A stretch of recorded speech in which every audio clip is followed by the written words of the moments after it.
Hello friends, income tax के cases की series में आज जो इशू हम डिस्कस करेंगे वो इस चीज को लेकर के है कि यदि during the assessment proceedings assessing officer के पास ये इंफॉर्मेशन होती है कि कोई कंपनी स्ट्राइक ऑफ हो चुकी है, तो क्या ऐसी परिस्थिति के अंदर ये इंफॉर्मेशन होने के बाद भी वो असेसिंग ऑफिसर उस स्ट्राइक ऑफ कंपनी के केस में असेसमेंट ऑर्डर पास कर सकता है? ये इशू दिल्ली आईटीएटी की सी बेंच के सामने एक case deputy commissioner of income tax versus KCJ Biltech private limited के केस में आया और ये case 112 ITR tribunal short notes 36 पर रिपोर्ट हुआ और इस केस का जजमेंट 15 मई 2024 को आया। प्रेजेंट केस में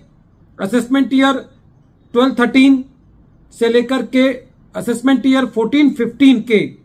नोटिसेस असेसी को सेक्शन 153C के अंदर भेजे गए। ये नोटिसेस असेसी को 28 मार्च 2018 को इशू किए गए।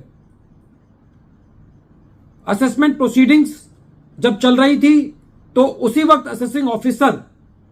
को किसी और असेसी के असेसमेंट ऑर्डर से यह पता चला कि जो असेसी कंपनी है वो 16 जनवरी 2007 को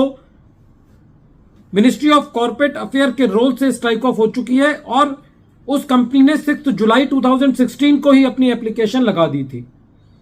कहने का मतलब यह हुआ कि असेसी कंपनी ने 2016 के अंदर स्ट्राइक ऑफ की एप्लीकेशन लगाई, 2017 में कंपनी स्ट्राइक ऑफ हो गई, 28 मार्च 2018 को नोटिस इशू किया गया और असेसिंग ऑफिसर को उस कंपनी के स्ट्राइक ऑफ की जानकारी जो थी वो किसी और कंपनी के असेसमेंट ऑर्डर में असेसिंग ऑफिसर ने खुद अपने हाथों से यह लिखा था कि असेसी कंपनी स्ट्राइक ऑफ हो चुकी है और वो ऑर्डर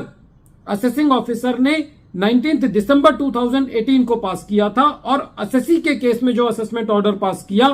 वो 26 दिसंबर 2018 को किया। कहने का मतलब जहां से असेसिंग ऑफिसर को यह इंफॉर्मेशन मिली कि असेसी कंपनी स्ट्राइक ऑफ हो चुकी है, उसका ऑर्डर पहले पास किया गया और असेसी कंपनी का ऑर्डर बाद में पास किया गया, तो इसका निष्कर्ष यह निकाला जा सकता है कि असेसिंग ऑफिसर के पास ये पूरी जानकारी थी कि जिस असेसी कंपनी का असेसमेंट ऑर्डर असेसिंग ऑफिसर पास करने जा रहा है वो कंपनी अब एग्जिस्ट नहीं करती, क्योंकि उसका नाम कंपनी के रोल से काटा जा चुका है और ये एक एस्टेब्लिश्ड लॉ है कि एक कंपनी या कोई एक एंटिटी जो कि एग्जिस्टेंस में नहीं है उसके अगेंस्ट असेसमेंट ऑर्डर पास नहीं किया जा सकता। जब ये मैटर ट्रिब्यूनल के पास गया तो ट्रिब्यूनल ने ये कहा कि प्रेजेंट केस में जो असेसी है वो एग्जिस्टेंस में नहीं है